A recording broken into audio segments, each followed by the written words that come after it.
नमस्कार आप सभी को, स्वागत है आपका हमारे इस प्लेटफ़ॉर्म पर। उत्तर प्रदेश करंट अफ़ेयर्स में दिसंबर 2023 का जो दूसरा भाग रह गया था, आज हम लोग उसको कर लेते हैं और इसकी पीडीएफ आपको हमारे टेलीग्राम चैनल पर मिल जाएगी, साथ ही साथ चैनल को सब्सक्राइब करिएगा।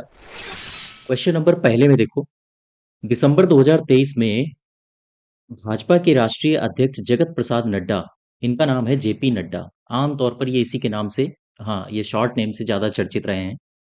क्या किया इन्होंने? उत्तर प्रदेश में एक स्टेडियम है, शहीद सत्यवान सिंह स्टेडियम।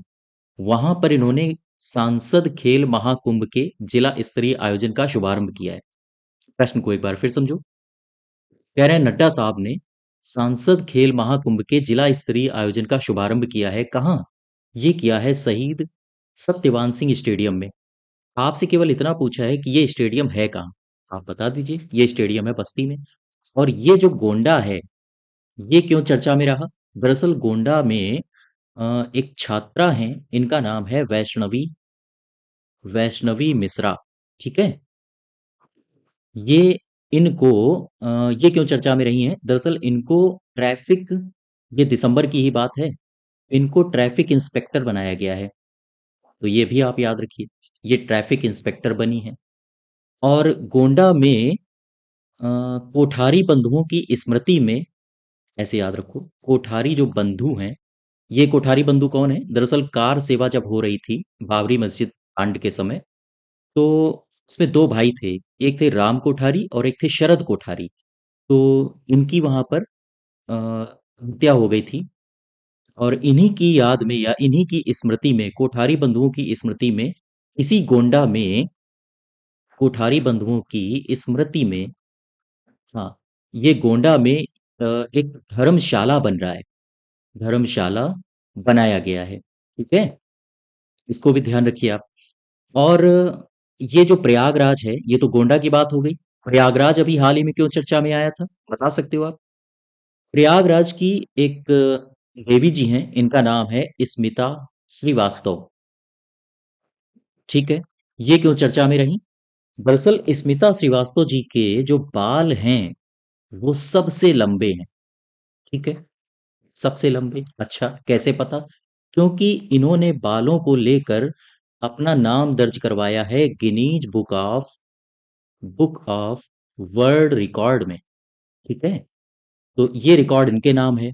तो ये चर्चा में रही हैं। कहाँ की है ये है प्रयागराज की। अच्छा, जौनपुर अभी क्यों चर्चा में रहा, क्या बता सकते हो? हाँ, जौनपुर इसलिए चर्चा में रहा क्योंकि जौनपुर का एक विश्वविद्यालय है। क्या नाम है इसका? जौनपुर का विश्वविद्यालय है, इसका नाम है बहादुर वीर बहादुर सिंह पूर्वांचल विश्वविद्यालय। ऐसे लिखो, पूर्वांचल विश्वविद्यालय। ठीक है, ये विश्वविद्यालय क्यों चर्चा में रहा? क्योंकि इस विश्वविद्यालय को ए प्लस ग्रेडिंग प्राप्त हुई है, ग्रेडिंग मिली है। अच्छा, ये किसने दी है? अब प्रश्न ये बनता है, ये दी है राष्ट्रीय मूल्यांकन राष्ट्रीय मूल्यांकन प्रत्यापन परिषद ने। ठीक है, राष्ट्रीय मूल्यांकन प्रत्यापन परिषद ने इसे ए प्लस ग्रेडिंग दी है। तो यहाँ से ये भी याद रखो, उत्तर प्रदेश का कौन सा विश्वविद्यालय है जिसे राष्ट्रीय मूल्यांकन अ, प्रत्यापन परिषद ने ए प्लस ग्रेडिंग से नवाजा है? तो ये है वीर बहादुर सिंह पूर्वांचल विश्वविद्यालय। ये कहाँ है? तो ये है जौनपुर में। ठीक है, चलिए क्वेश्चन नंबर 12वें में आओ। हाल ही में दिव्यांग सशक्तिकरण के लिए वर्ष 2023 के राष्ट्रीय पुरस्कारों का अभी हाल ही में वितरण किया गया। तो कह रहा है कि इन पुरस्कारों के संबंध में कौन सा कथन सही है? ठीक है, आपसे केवल इतना पूछा है, कथन पढ़ लो। कह रहा है कि एक शख्स है जिनका नाम है तेजवीर सिंह, और ये कहाँ से हैं? ये है गौतम बुद्ध नगर से। तेजवीर सिंह को श्रेष्ठ दिव्यांगजन की श्रेणी में व्यक्तिगत उत्कृष्टता के लिए राष्ट्रीय पुरस्कार 2023 से नवाजा गया है। बिल्कुल सही है। आपसे यह भी पूछ सकता है कि तेजवीर सिंह, जिन्हें श्रेष्ठ दिव्यांगजन की श्रेणी में व्यक्तिगत उत्कृष्टता के लिए राष्ट्रीय पुरस्कार से नवाजा गया है, ये कहाँ से हैं, किस जिले से हैं? तो आपका आंसर होगा गौतम बुद्ध नगर। तो ये पूरा स्टेटमेंट आपके लिए बहुत इंपॉर्टेंट है। दूसरे स्टेटमेंट में आओ। कह रहा है कि अभिनव चौधरी, ये कहाँ से हैं? ये है गाजियाबाद से। क्या किया है इन्होंने? इनको कला एवं संस्कृति तथा समाज सेवा के क्षेत्र में उत्कृष्ट कार्य करने के लिए श्रेष्ठ दिव्यांगजन की श्रेणी में व्यक्तिगत उत्कृष्टता के लिए राष्ट्रीय पुरस्कार से नवाजा गया है। ये भी सही है, ये भी सही है। ठीक है। तीसरे में आओ। एक गैर लाभकारी संगठन है, इसका नाम है दिव्यांग डेवलपमेंट सोसाइटी। ठीक है। ये जो सोसाइटी है, ये कहाँ की है? ये है कानपुर की। क्यों चर्चा में आई? क्योंकि इसने जीता है पुनर्वास पेशेवरों के विकास में कार्यरत सबसे अच्छा ये संगठन घोषित किया गया है। यानी इस संगठन की श्रेणी में इसको राष्ट्रीय पुरस्कार प्राप्त हुआ है। आप फिर से समझो। ये जो कानपुर की एक गैर लाभकारी संगठन है जिसका नाम है दिव्यांग डेवलपमेंट सोसाइटी, इसने क्या किया है? इसने पुनर्वास पेशेवरों के विकास में कार्यरत सर्वश्रेष्ठ संगठन की श्रेणी में राष्ट्रीय पुरस्कार 2023 से सम्मानित किया गया है इसको। तो ये भी सही है। आपसे इसका जिला पूछ सकता है, ध्यान रखिएगा। तो यहाँ जो तीनों कथन है वो सारे के सारे सही हैं। क्लियर बात? ये तीनों को, हाँ, इन तीनों को आपको गंभीरता से लेना है। क्वेश्चन नंबर 13 में आओ। दिसंबर 2023 को मीडिया से मिली जानकारी के अनुसार उत्तर प्रदेश के अयोध्या में डिफेंस विनिर्माण की इकाई लगाई जा रही है। और उसे लगा कौन रहा है? उसे लगा रहा है एक कंपनी है, उसका नाम है ट्राफल्गर स्क्वायर। ठीक है। अच्छा, ये कितना रुपया इन्वेस्ट करेगी अयोध्या में डिफेंस विनिर्माण की कंपनी बनाने के लिए या लगाने के लिए? ये करेगी 75,000 करोड़ रुपए। ये राशि आप याद रखिए, है ना? क्लियर बात? अब देखो, प्रश्न ये कह रहा है कि ये जो कंपनी है, जो 75,000 करोड़ रुपया खर्च करेगी, कहाँ? अयोध्या में। क्यों? क्योंकि इसको लगाना है डिफेंस विनिर्माण की इकाई। प्रश्न में केवल इतना पूछा है कि ये कंपनी कहाँ की है। आप बता दीजिए। ये कंपनी है ब्रिटेन की। ठीक है। क्लियर है बात? अब देखो जरा यहां से, अ, अभी हाल ही में वाराणसी चर्चा में था। वाराणसी क्या था? चर्चा में। क्यों था बताओ? क्योंकि यहाँ पर काशी तमिल संगमम, इसका दूसरा चरण आयोजित किया गया। ऐसे लिखो, इसका दूसरा जो चरण है वो आयोजित किया गया। ठीक है। अच्छा, ठीक है, आयोजित किया गया, बहुत अच्छी बात है। लेकिन ये क्या यहाँ पर मोदी जी आए थे? मोदी जी का भाषण हुआ था? हाँ, मोदी जी का भाषण भी हुआ था। मोदी जी का भाषण भी हुआ था। ये भाषण क्यों फेमस हुआ? क्योंकि मोदी जी ने पहली बार आर्टिफिशियल इंटेलिजेंस टूल, और इस टूल का नाम है भाषिणी। पहली बार आर्टिफिशियल इंटेलिजेंस टूल भाषिणी का प्रयोग किया था। ठीक है। इसी संगम में। अच्छा, ये जो पूरा का पूरा आयोजन है, क्या बता सकते हो ये कौन डील कर रहा है? इसको कौन ऑर्गेनाइज कर रहा है? अर्थात हम कहें तो इस पूरे ऑर्गेनाइजेशन की जो नोडल एजेंसी है वो कौन है? बताओ। वो है शिक्षा मंत्रालय, नोडल एजेंसी। ठीक है। कौन है? वो है शिक्षा मंत्रालय। क्लियर? क्लियर है बात? फिर से इसको, क्वेश्चन को देखो। क्वेश्चन कह रहा है डिफेंस विनिर्माण के लिए, अर्थात अयोध्या में डिफेंस विनिर्माण की इकाई लगाई जानी है। कौन लगा रहा है? एक कंपनी है, ट्राफल्गर स्क्वायर कैपिटल। कितना रुपया वो इन्वेस्ट कर देगी अयोध्या में? 75,000 करोड़ रुपया। प्रश्न आपसे ये पूछा है कि ये कंपनी है किस देश की? आंसर होगा ब्रिटेन की।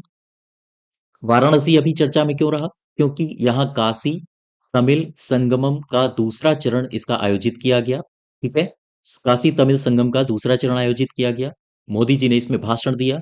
और खास बात यह रही कि पहली बार एआई टूल भाषणी का इन्होंने प्रयोग किया है। और ये पूरा का पूरा जो ऑर्गेनाइजेशन है वो कौन सा मंत्रालय देख रहा है? वो देख रहा है शिक्षा मंत्रालय। क्वेश्चन नंबर 14 में आओ। नीति आयोग ने एबीपी, ये क्या है? एबीपी का पूरा नाम है एस्पिरेशनल एस्पिरेशनल ब्लॉक प्रोग्राम। ठीक है। अब देखो, एस्पिरेशनल ब्लॉक प्रोग्राम की पहली डेल्टा रैंकिंग जारी की। अब प्रश्न आपसे ये भी पूछा जाता है, ये डेल्टा रैंकिंग जारी किसने की? तो आपको पता होना चाहिए, किसने? नीति आयोग ने। जारी की है। इस संबंध में कौन से कथन सही हैं? पढ़ लो जरा। 7 दिसंबर 2023 को नीति आयोग द्वारा घोषित एस्पिरेशनल ब्लॉक प्रोग्राम की पहली डेल्टा रैंकिंग में उत्तर प्रदेश का कौसाम्बी, ये जिला कौसाम्बी ब्लॉक दूसरे स्थान पर रहा है। बिल्कुल सही है। अच्छा, ये दूसरे स्थान पर रहा है तो पहले स्थान पर कौन रहा है? पहले स्थान पर कौन रहा, बता सकते हो? ये तमिलनाडु का एक ब्लॉक है जिसका नाम है कुमुरम, कुमुरम भीम ब्लॉक। ठीक है। और ये कहाँ से है? ये है तमिलनाडु से। तो तमिलनाडु का कुमरम भीम ब्लॉक ये पहले स्थान पर रहा है, दूसरे पर कौशाम्बी ब्लॉक। अच्छा, ये जो एस्पिरेशनल ब्लॉक प्रोग्राम है, अ, इसमें जो दूसरा कथन है उसको पढ़ो। इसमें ब्लॉकों को भौगोलिक दृष्टि से भी बांटा गया है। कितने जोनों में? 6 जोनों में। और जिसमें प्रत्येक जोन से 2 ब्लॉक को रैंकिंग प्रदान की गई है, यानी पहली रैंकिंग और दूसरी रैंकिंग। तो ये जो 6 जोन है, इसमें जो दूसरा जोन है ना, उसमें उत्तर भारतीय राज्यों को शामिल किया गया है। तो ये दूसरा सही है। ठीक है। और इसमें उत्तर प्रदेश का जो बस्ती जिला है, बस्ती जिला का हरैया ब्लॉक, वो पहला स्थान लाया है। उसका पहला स्थान आया है। और दूसरा स्थान किसका आया है? गाजीपुर जिले के विरनो ब्लॉक का। तो ये तीसरा भी सही है। अब देखो, जो एबीपी रैंकिंग होती है, एस्पिरेशनल ब्लॉक प्रोग्राम में जो पहला स्थान धारण करता है, जो पहला स्थान धारण करता है उसे मिलता है 1.5 लाख, सॉरी 1.5 करोड़ रुपया, है ना? और दूसरे स्थान वाले को मिलता है 1 करोड़ रुपया। तो ये सभी सही हो जाएंगे। ठीक है। तो ये सारा मैटर आपके लिए एबीपी प्रोग्राम के लिए इंपॉर्टेंट है। क्लियर है? हमारे एग्जाम में हो सकता है यहां से क्वेश्चन पूछे ही पूछे। क्वेश्चन नंबर 15 में आओ। दिसंबर 2023 में आईआईटी कानपुर ये चर्चा में आया। क्यों? क्योंकि यहाँ का एक विभाग है अर्थ साइंस विभाग, और इसी विभाग का एक छात्र है जिसका नाम है हर्षद श्रीवास्तव। ठीक है। हर्षद श्रीवास्तव ये पीएचडी का छात्र है। अच्छा, क्या किया इसने? इसने एक रिपोर्ट पब्लिश की, इसने एक रिपोर्ट बनाई है। और वो रिपोर्ट प्रकाशित हो गई है कहाँ? जर्मनी की पत्रिका जियो मरीन लेटर में। ठीक है। यहां प्रकाशित हुई। अच्छा, इसमें इसकी रिपोर्ट में क्या कहा गया? इसकी रिपोर्ट में ये अंदेशा लगाया गया है कि जो नारकुंडम द्वीप है अपना, आपने आपको ज्योग्राफी में पढ़ा होगा नारकुंडम और बैरन, सुसुप्त ज्वालामुखी और सक्रिय ज्वालामुखी। ये जो नारकुंडम द्वीप है, इसके पास, इसने कहा है कि तेल और गैस के भंडार हैं। बात समझ पा रहे हो? फिर से प्रश्न को समझो। प्रश्न में कहा गया है कि आईआईटी कानपुर का एक विभाग है अर्थ साइंस विभाग, वहां का एक छात्र है हर्षद श्रीवास्तव, जो कि पीएचडी का छात्र है। इसकी एक रिपोर्ट प्रकाशित हुई है एक पत्रिका में, जो जर्मनी की पत्रिका है जियो मरीन लेटर में।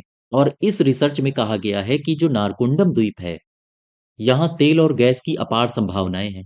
प्रश्न में आपसे केवल इतना पूछा है कि जो हर्षद श्रीवास्तव है, ये उत्तर प्रदेश में कहाँ से बिलोंग करता है? ठीक है। ये करता है बलिया से। बलिया क्या है? बलिया है उत्तर प्रदेश का सबसे पूर्वी जिला। ठीक है।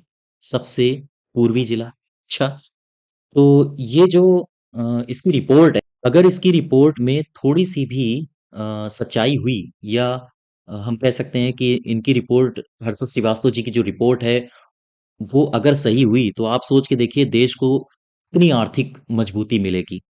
और लगभग अंडमान से 139 किलोमीटर की दूरी पर अंडमान निकोबार द्वीप में ही, नारकोंडम द्वीप में, ये सारे के सारे रिसर्च किए गए थे। ठीक है। हाँ। क्वेश्चन नंबर 16 में आओ। उत्तर प्रदेश में यहाँ की सांस्कृतिक विरासत को समृद्ध बनाने और लोक कला को दुनिया भर में प्रसिद्धि दिलाने के लिए कब से कब तक सांस्कृतिक उत्सव 2023 का आयोजन किया जा रहा है? प्रश्न को एक बार फिर से समझो। कह रहे हैं कि उत्तर प्रदेश में एक आयोजन हो रहा है जिसका नाम है सांस्कृतिक उत्सव आयोजन। ठीक है। ये क्यों हो रहा है? इसका लक्ष्य यहां पर दिया है, क्योंकि उत्तर प्रदेश में सांस्कृतिक विरासत को समृद्ध बनाना है और साथ ही साथ लोक कला को दुनिया भर में प्रसिद्धि दिलानी है। आपसे केवल इतना पूछा है कि जो ये सांस्कृतिक उत्सव हो रहा है ना, ये कहाँ हो रहा है? कहाँ का मतलब उत्तर प्रदेश में हो रहा है, लेकिन कब से कब तक हो रहा है? ये हो रहा है 25 दिसंबर से लेकर 26 जनवरी तक। ठीक है? अच्छा, आप मुझे बताओ, ये जो उत्सव हो रहा है इसका थीम क्या है या फिर इसका विषय क्या है? क्या बता सकते हो आप? इसका थीम है उत्तर प्रदेश। उत्तर प्रदेश का ये पर्व है, उत्सव है, तो लिख दो उत्तर प्रदेश पर्व, हमारी संस्कृति, हमारी संस्कृति, हमारी पहचान। ठीक है? ये इसकी थीम है। क्लियर है बात? तो ध्यान रखिएगा, फिर से देख लो एक बार। सांस्कृतिक उत्सव 2023 का आयोजन किया जा रहा है। कब से कब तक किया जा रहा है? 25 दिसंबर से लेकर 26 जनवरी तक। और इसका लक्ष्य क्या है? सांस्कृतिक विरासत को समृद्ध बनाना और साथ ही साथ लोक कला को दुनिया भर में सिद्धि दिलाना। क्लियर है? और इसका थीम क्या है, अर्थात इसका विषय क्या है? उत्तर प्रदेश पर्व, हमारी संस्कृति, हमारी पहचान। क्वेश्चन नंबर 17 में आओ। उत्तर प्रदेश में पर्यटन उद्योग को बढ़ावा देने के लिए नई स्टार वर्गीकरण प्रणाली को शुरू करने की हाल ही में मंजूरी दी गई है। और इस प्रणाली के संदर्भ में कुछ कथन दिए गए हैं, उन कथनों में आप विचार करो। पहला कथन देखो, उत्तर प्रदेश राज्य पर्यटन विकास निगम है। और कहा गया है कि जो राज्य में न्यू स्टार वर्गीकरण प्रणाली है होटलों के लिए, उस प्रणाली के कार्यान्वयन के लिए इसे नोडल एजेंसी बनाया गया है। किसे? राज्य पर्यटन विकास निगम को। तो ये बिल्कुल सही है। ये जो स्टार वर्गीकरण प्रणाली है ये दरअसल होटलों के लिए है।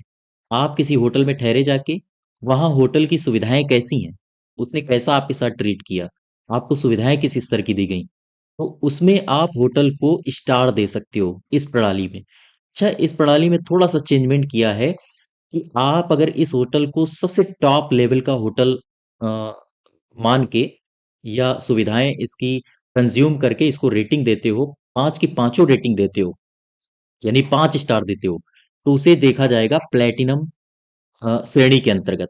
ठीक है? और अगर आपने 4 स्टार दिए तो फिर वो होटल डायमंड श्रेणी के अंतर्गत आएगा। अगर आपने 3 स्टार दिए तो वो गोल्ड श्रेणी के अंतर्गत आएगा।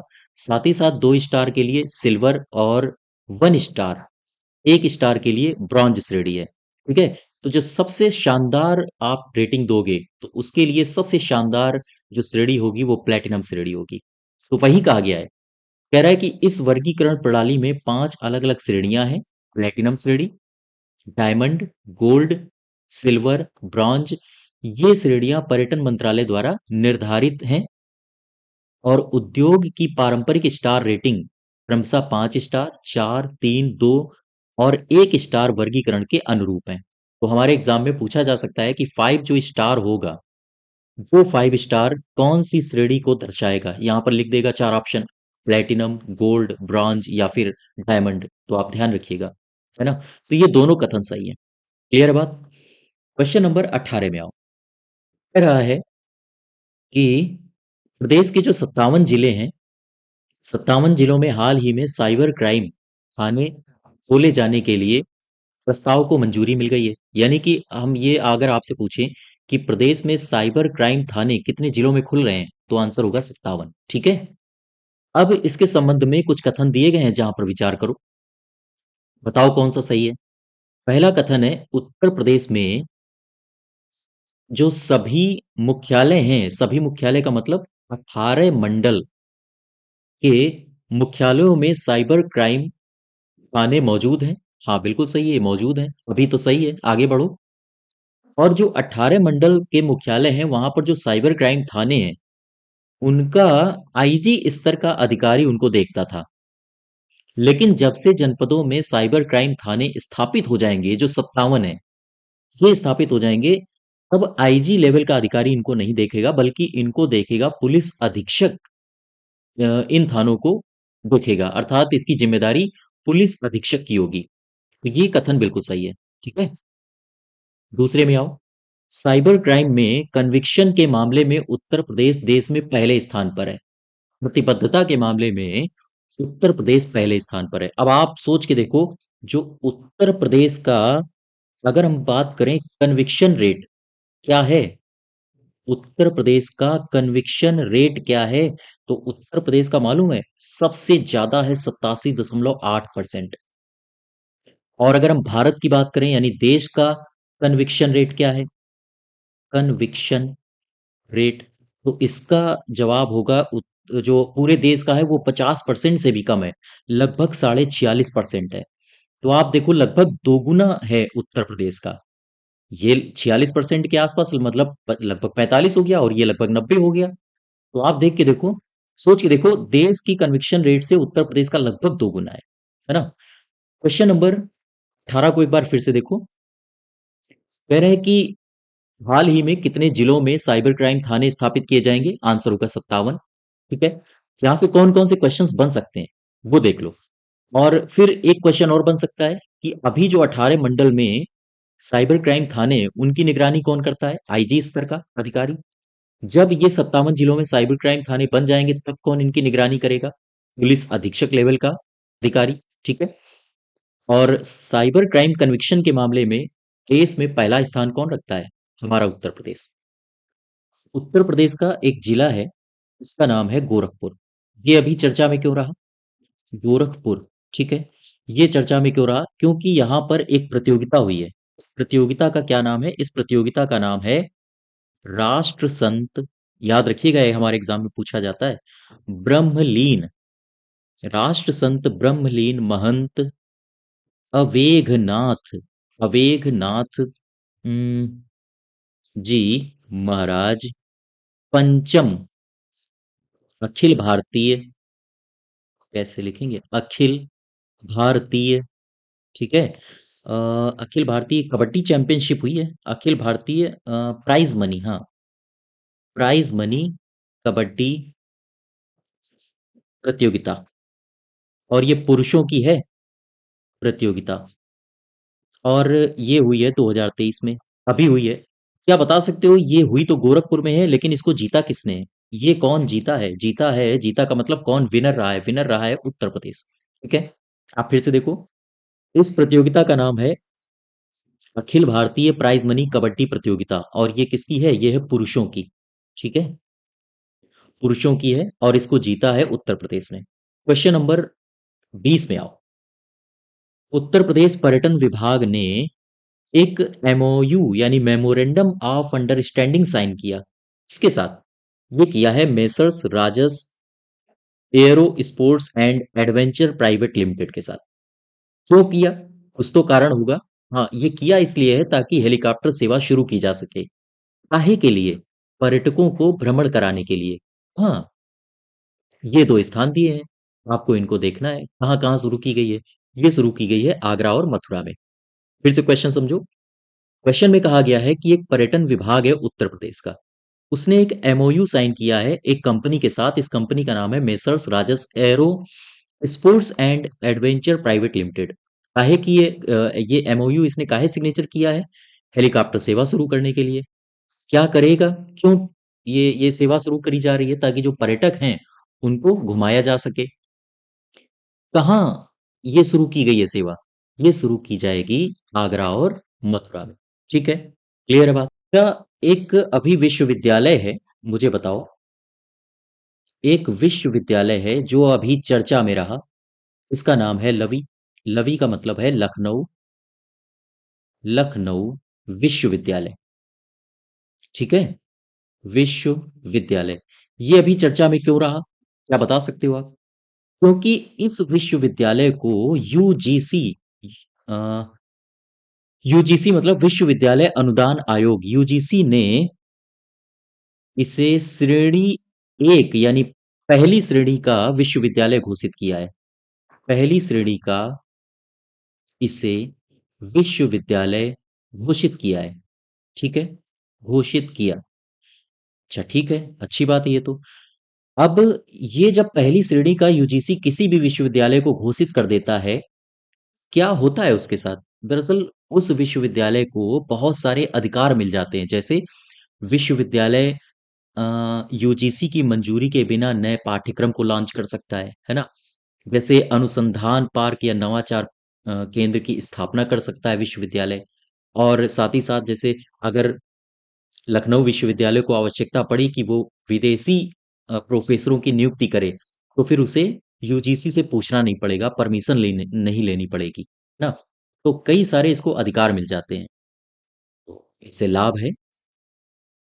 ध्यान रखिए, उत्तर प्रदेश की किस विश्वविद्यालय को यूजीसी ने पहली श्रेणी का विश्वविद्यालय चुना है? तो आंसर होगा लखनऊ विश्वविद्यालय। ठीक है। क्वेश्चन नंबर 21 में आओ। दिसंबर 2023 में जो घटनाएं घटी हैं उनके संबंध में सही कथनों की पहचान करो। पहला कथन कह रहा है उत्तर प्रदेश पुलिस की 25वीं वार्षिक घुड़सवारी प्रतियोगिता हुई। हाँ, ये हुई है भीमराव अंबेडकर पुलिस एकेडमी में। ये कहाँ एकेडमी है? ये है मुरादाबाद में। ठीक है। अच्छा, ये तो हो गई संपन्न। मुझे ये बताओ, इस प्रतियोगिता को जीता किसने? कौन विनर रहा? तो विनर रहा मुरादाबाद। ठीक है। ये पहला कथन सही है। दूसरे कथन में आओ। दिल्ली में होने वाले गणतंत्र दिवस परेड में गोरखपुर के गोरखपुर की दो छात्राएं हैं। इनका नाम है आकांक्षा राय और एक का नाम है स्मिता पांडे। ये इनका चयन हुआ है। गोरखपुर की जो दो छात्राएं हैं इनका चयन हुआ है कहाँ के लिए? गणतंत्र दिवस परेड के लिए। इस बार हमारे जो 26 जनवरी में चीफ गेस्ट आ रहे हैं, कौन आ रहे हैं? कमेंट बॉक्स में बताइए आप। अच्छा, ये वहां करेंगी क्या? ये वहां करेंगी कदमताल अर्थात परेड करेंगी। तो ये भी सही है। तीसरे ऑप्शन में आओ।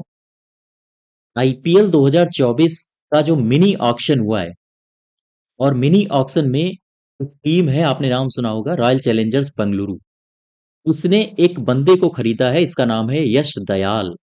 कितने रुपए में खरीदा है? 5 करोड़ में। ये कहाँ का है? ये है प्रयागराज का।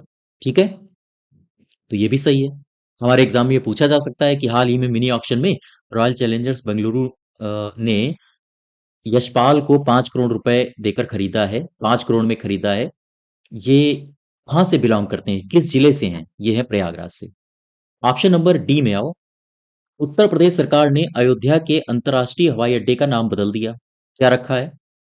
रखा है महर्षि वाल्मीकि अंतर्राष्ट्रीय हवाई अड्डा अयोध्या धाम। तो ये भी सही है। इसको भी ध्यान रखो। ये सभी सही है। ठीक है। क्वेश्चन नंबर 22 में आओ। 22 कह रहा है निम्न कथनों में सही कथन को पहचानिए और बताइए भाई सही कथन कौन सा है। अयोध्या धाम रेलवे स्टेशन को ये ग्रीन लिखा है। ग्रीन। ग्रीन स्टेशन बिल्डिंग के लिए आईजीबीसी, आईजीबीसी का आशय होता है इंडियन ग्रीन बिल्डिंग काउंसिल, प्रमाण पत्र प्राप्त हुआ है। हाँ, सही है। फिर से समझो, अयोध्या धाम जो रेलवे स्टेशन है उसे आईजीबीसी प्रमाण पत्र प्राप्त हुआ है। हाँ। दूसरा कथन देखो। अयोध्या धाम रेलवे स्टेशन लगभग 240 करोड़ रुपए की लागत से बन रहा है, विकसित किया जा रहा है। ठीक है, ये भी सही है और बड़ा शानदार बन रहा है। जाइएगा 22 जनवरी को। जल्द ही सुहाग नगरी अयोध्या जल्द ही जो सुहाग नगरी है जिसे फिरोजाबाद के नाम से जाना जाता है उसका नाम बदल दिया जाएगा। क्या रखा जाएगा? चंद्रनगर। ठीक है। तो ये भी सही है। सी पार्ट भी सही, इसके सभी कथन सही है। मेरे बात। अच्छा, जो ये फिरोजाबाद है ना, ये क्या बता सकते हो किस नदी के किनारे है? किस नदी के किनारे है? यह है यमुना के किनारे। ठीक है। और फिरोजाबाद का जो नगर निगम है, नगर निगम की कार्यकारिणी बैठक हुई और उस कार्यकारिणी बैठक में ये प्रस्ताव पारित हो चुका है कि यहाँ का नाम बदल दिया जाए और चंद्रनगर यहाँ का नाम रखा जाए। और बहुत जल्द इसका नाम ऑफिशियल रूप से घोषणा कर दी जाएगी। ये जो अयोध्या है, ये इसको देखो अयोध्या को। अयोध्या से एक बात और ध्यान रखो। अभी हाल ही में जो 30 दिसंबर हुआ है ना, 30 दिसंबर 2023, अयोध्या में एक घटना घटी है। क्या? अयोध्या में घटना ये घटी है कि अयोध्या से यानी अयोध्या में दो अमृत ट्रेनें चलाई जा रही हैं। दो अमृत ट्रेनें। ठीक है। और साथ ही साथ 6 वंदे भारत ट्रेन यहां पर चलेंगी। ठीक है। तो इसका जो सही आंसर होगा वो टी हो जाएगा। ठीक है। क्वेश्चन नंबर 23 में आओ। नमो घाट का उद्घाटन कहाँ किया गया? नमो घाट का जो उद्घाटन है वो कहाँ किया गया है? उद्घाटन, ये गलत लिखा है। उद्घाटन। ठीक है। ये किया गया है वाराणसी में। और ये क्या करेगा? ये देश का जल थल और नभ परिवहन की सेवा देने वाला देश का ये पहला घाट होगा। ठीक है। अच्छा, इसका उद्घाटन किया गया है वाराणसी में। अभी ये बताओ, जो हमारा उच्च शिक्षा विभाग है, ये अभी चर्चा में क्यों रहा? क्योंकि जो उच्च शिक्षा विभाग है, इसने कहा है कि वह जो सरकारी कॉलेज में छात्रों को छात्रों को ई बुक्स ई बुक्स का मतलब, हाँ, ई बुक्स जो आप सॉफ्ट रूप से पढ़ सकें, ई बुक्स और ई लाइब्रेरी ई लाइब्रेरी की सुविधा देगा। ठीक है, ये किसने कहा है? ये कहा है उच्च शिक्षा विभाग ने। अच्छा, ये सुविधा तो देगा, लेकिन क्या बता सकते हो इसमें कितना खर्चा आएगा? ऐसी सुविधा देने के लिए जो टोटल खर्चा आएगा वो आएगा 3.5 करोड़ रुपए। ठीक है, तो उत्तर प्रदेश की क्या सभी सरकारी कॉलेजों में ये सुविधा दी जाएगी? छात्रों के लिए ई बुक्स और ई लाइब्रेरी की सुविधा दी जाएगी? जी नहीं। कुछ चुनिंदा सरकारी कॉलेज हैं, और ये 92 सरकारी कॉलेज हैं जिनमें ई बुक्स और ई लाइब्रेरी की ये सुविधा दी जाएगी। ठीक है। अच्छा, अभी हाल ही में जो पीलीभीत है, ये दिसंबर की घटना है, पीलीभीत टाइगर रिजर्व, ये क्यों चर्चा में रहा? क्योंकि इसे मिला है कैलाश सांकला पुरस्कार। सांकला पुरस्कार। ठीक है, ये कैलाश सांकला क्या किस नाम से जाने जाते हैं? Elephant man of India, water man of India, tiger man of India? Option में बताइए मुझे। अच्छा, ये जो कैलाश सांकला पुरस्कार है, ये पीलीभीत टाइगर रिजर्व को दिया गया, किस श्रेणी में दिया गया है? क्या बता सकते हो कौन सी श्रेणी में इसे दिया गया है? इसे मिला है ट्रांसफॉर्मेटिव ट्रांसफॉर्मेटिव सस्टेनेबल नेबल टूरिज्म टूरिज्म पोटेंशियल श्रेणी। ठीक है, और इसे किस श्रेणी में मिला है? ट्रांसफॉर्मेटिव सस्टेनेबल टूरिज्म पोटेंशियल श्रेणी में इसे कैलाश सांकला पुरस्कार दिया गया है। क्वेश्चन नंबर 24 में आओ।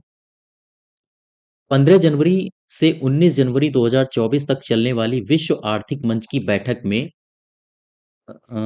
उत्तर प्रदेश के मुख्यमंत्री योगी आदित्यनाथ को इसमें आमंत्रित किया गया है। आप फिर से समझो, विश्व आर्थिक मंच की बैठक है जो 15 जनवरी से 19 जनवरी तक चलेगी, अभी चल रही होगी, है ना?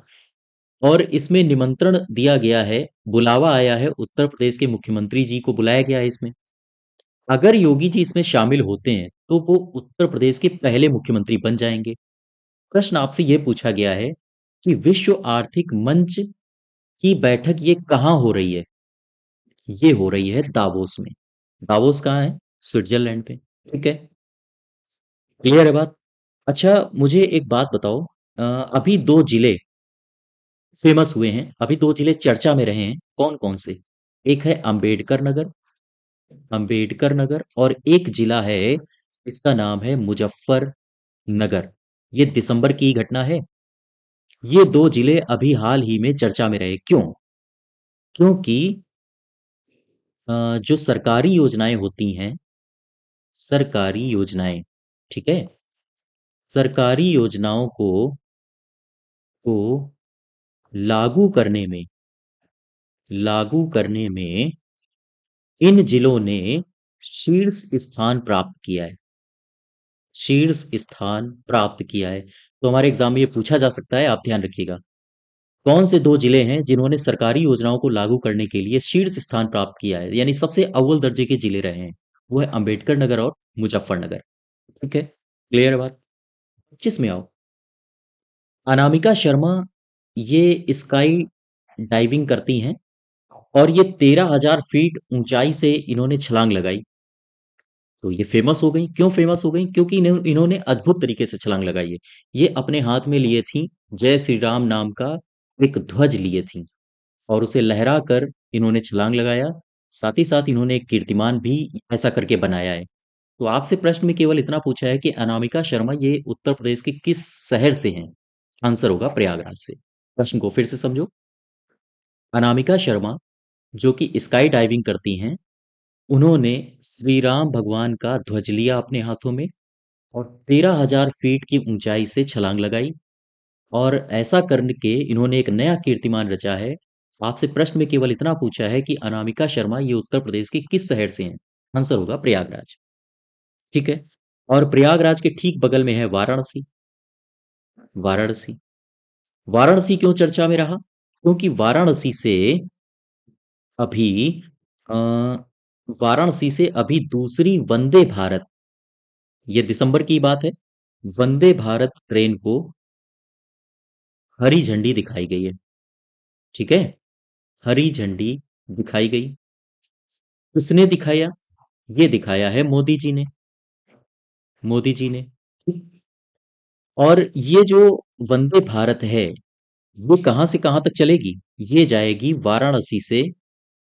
वाराणसी से ये चलेगी दिल्ली तक, नई दिल्ली तक। ठीक है। तक चलेगी। बात समझ पा रहे हो? और मुझे एक बात और बताओ। एक शख्स है, ये बंदा, इसका नाम है, देखो मैं भूल रहा हूं, इसका नाम है अरुण करके नाम है। अ, अविनाश अरुण। अविनाश अरुण। ये अभी चर्चा में आया। और ये काफी टेक्निकल शख्स है। ये छात्र है गोरखपुर का। ठीक है। दरअसल ये पढ़ता है Gorakhpur institute of technology and management में। वहां पर ये पढ़ता है। और इसने ऐसा क्या कर दिया कि ये चर्चा में आ गया? इसने बनाया है ग्रीन लैंड माइन। ग्रीन, अच्छा, लैंड माइन का तो ना आपने नाम सुना होगा। मूवीज वगैरह में देखा होगा कि जैसे ही पैर रख देते हैं धड़ाम से बोल जाती है। इसने लैंड माइन तो बनाया है लेकिन वो ग्रीन है। आगे देखते हैं ये क्या है। इसने green land mine alarm system बनाया है। ठीक। क्या करेगी ये? ये दरअसल बनाया है इसने अ, पशुओं से फसल की रक्षा के लिए। फसल की रक्षा के लिए। और आप समझ सकते हो, पशुओं से फसल की रक्षा होगी तो जैसे ही पशु इसके नजदीक जाएंगे, अलार्म सिस्टम है तो वैसे ही पशु तुरंत वापस हो जाएंगे, है ना? तो क्वेश्चन एक बार इसको फिर से समझो। अविनाश अरुण अभी चर्चा में क्यों आए? इन्होंने ग्रीन लैंडमाइन अलार्म डिवाइस बनाई है, अलार्म सिस्टम बनाया है, जो कि पशुओं से फसल की रक्षा करेगी। और यह है कौन? ये हैं Gorakhpur institute of technology and management के छात्र। ठीक है। तो ये हमारा दिसंबर 2023 का सेकंड पार्ट था। इसकी पीडीएफ आपको हमारे टेलीग्राम चैनल पर मिल जाएगी। चैनल को सब्सक्राइब करिएगा। धन्यवाद।